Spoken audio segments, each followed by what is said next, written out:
ربنا كرمنا وعدينا كوتيفوار. اول اهداف اللقاء يا ولد. طب ازاي هنعدي السنغال؟ ما احنا عندنا عقدة وللأسف ايديهم معلمة على وشنا من 2021. حد ينسى النهائي كأس الأمم الأفريقية وضياع التأهل لكأس العالم؟ يعني بالعربي كده مقفلة كبير من كل ناحية. لكن مقفلة ازاي؟ ده احنا منتخب مصر، ده احنا طلعنا حامل النسخة اللي فاتت، مش هنقدر نطلع حامل النسخة اللي قبليها اللي كنا بنلعب معاه نهائي، واللي القدر للأسف نصفهم علينا بشوية حاجات بره الملعب برضو. لا نقدر، لأننا معانا إبراهيم ومعانا حسام. يا ترى إيه هي الخطة الكويسة اللي نقدر نواجههم بيها؟ وإزاي نقدر نعديهم زي ما عملنا مع كوتيفوار؟ يلا بينا نعرف. أول حاجة كابتن حسام حسن تقريبا كده هيلعب زي الماتش اللي فات، 5 ورا 3 وقدامهم 2 صلاح ومرموش. طبعا إمام عاشور أساسي بعد المستوى والأداء اللي عمله، إلى جانب كمان وجود حمدي فتحي ومروان عطية. الخماسي اللي ورا هو زي ما هو، أحمد فتوح، محمد هاني، و3 سنتر باك، رامي ربيعة، ياسر إبراهيم، وحسام عبد المجيد. التشكيلة مش هيبقى فيها حاجة جديدة، اللي زي ما بيقولوا كده بالبلدي اللي تكسب بيه العب بيه.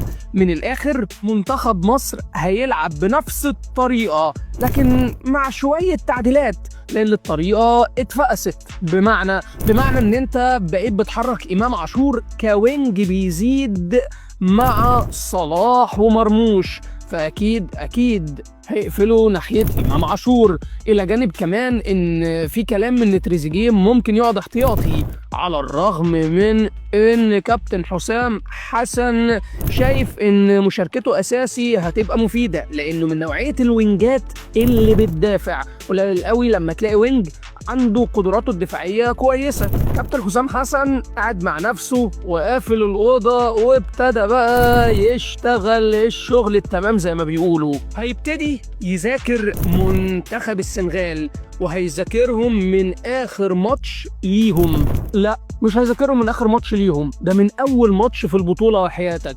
طب إيه هي الهفوات اللي يقدر منتخب مصر يستغلها ضد السنغال؟ أول حاجة منتخب السنغال منتخب شاب، إلى جانب كمان إن عندهم عناصر خبرة كويسة. أنت بتتكلم عن ساديو ماني، بتتكلم عن خليدو كوليبالي، إدريسا جاي، إدوارد مندي، وموسى نياكاتي، أنطونيو مندي كشباب، عبد الله يسيخ خبرة. كل خط لازم تلاقي فيه 2 لعيبة خبرة و3 4 لعيبة شباب. منتخب قوي كويس بيحاول يبني من أول وجديد.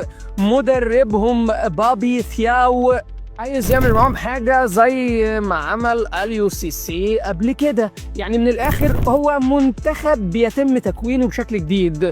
نجم الجيل ده ممكن نقول نيكولاس جاكسون أو دياتي، وكمان معاهم لامين كامارا، كلهم نجوم شباب في أندية كبيرة جدا جدا.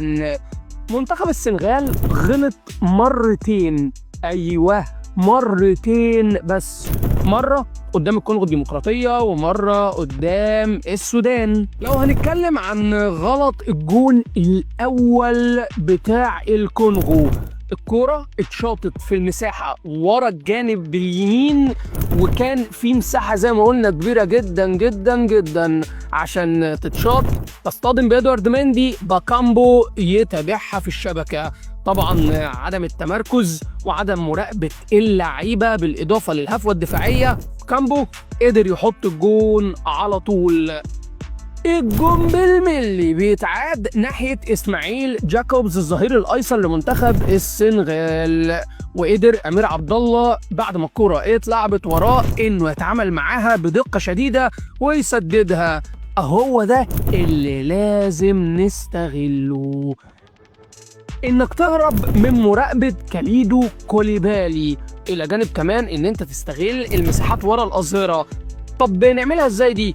كور كتيرة ورا الباكات، سهلة جدا ان انت تعملها، لان انت عندك لعيبه بتلعب الكروسات الطوليه بشكل كويس، سواء المدافعين او حتى لعيبه خط الوسط.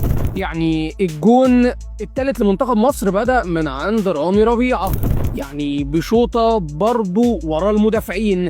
الكور العاليه والمتسقطه واللي بتبقى من الجناب والتسديدات القويه بتقرف دفاعات السنغال وادوارد مندي. لكن طبعا زي ما احنا عارفين احنا محتاجين التركيز بنسبه 101% عشان نقدر نعمل الحركه دي، لانها مش هتيجي من اول مره، لان منتخب السنغال عرف ان انت بتلعب على الطريقه دي. منتخب كوت ديفوار ما يختلفش كتير عن منتخب السنغال، ودي حاجه من الحاجات اللي لازم تبقى عارفها وفاهمها. المنتخبين ما يختلفوش عن بعض، وطريقه اسقاط منتخب السنغال هتبقى قريبه جدا جدا من طريقه اسقاط منتخب كوت ديفوار. لكن لازم برضو نشتغل بحذر كبير جدا جدا جدا، لان المنتخب ده على عكس المنتخب الايفواري، يعني لما بيجي فيه جون ما بيقفش واللعيبه بتخاف، لا زي ما قلت لك عندهم لعيبه خبره كتيره جدا ويقدروا انهم يصنعوا الفارق.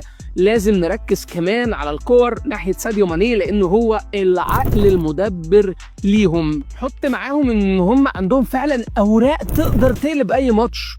عندهم ابراهيم ماباي يعتبر اصغر لاعب بيسجل في البطوله خلال القرن ده بعمر 17 سنه. عندهم بابي ماتارسار، اللعيبه دي تقدر تقلب الملعب في دقيقه، لعيبه قويه فاهمه هي بتعمل ايه، اصحاب خبرات، مش مجرد اسماء على ورق، لا لعيبه بتحارب فعلا عشان منتخب بلدها. ووصولهم للدور ده مش مجرد صدفه، لا هم عندهم فعلا تخطيط وتكتيك قدروا بيه ان هم يوصلوا للدور ده من غير ازعاج.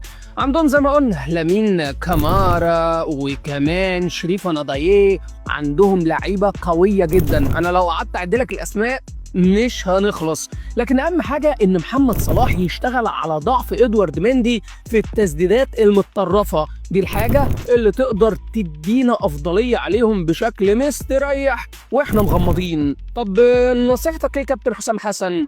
امشي زي ما انت، حسس اللعيبه ان احنا بعاد قوي عن البطوله رغم ان احنا وصلنا وبقينا في اخر 4 فرق في نص نهائي ناري، لان انت كده او كده لو عديت السنغال هتصطدم برضو بمنتخبات اقوى واقوى. البطوله دي احنا بدانا بزيمبابوي، بعدها جنوب افريقيا، والنسق ابتدى يعلى لحد ما قدمنا افضل مباراه للجيل الحالي قدام كوت ديفوار، المباراه اللي اثبتنا فيها ان احنا نقدر بالقوي كمان. كابتن حسام لازم يشيل الغرور اللي انتاب بعض اللعيبه ويشيل فكره ومبدا الراحه عندهم، لانك لو ارتحت قدام السنغال اعرف ان انت طلعت من الدور ده. منتخب مصر يقدر، منتخب مصر عنده القدرات ان هو يبقى افضل منتخب في القاره، لكن بالتواضع مش بالعنطزه وان انت خلاص ضمنت ان انت عديت بطل النسخة اللي فاتت فاللي جاي سهل، لا اللي جاي أصعب وأصعب. لو وصلت لهنا بنشكرك جدا، ما تنساش بقى شير لايك سبسكرايب، بنقدم محتوى مختلف هيفيدك جدا. سلام ويا رب النصر لمصر.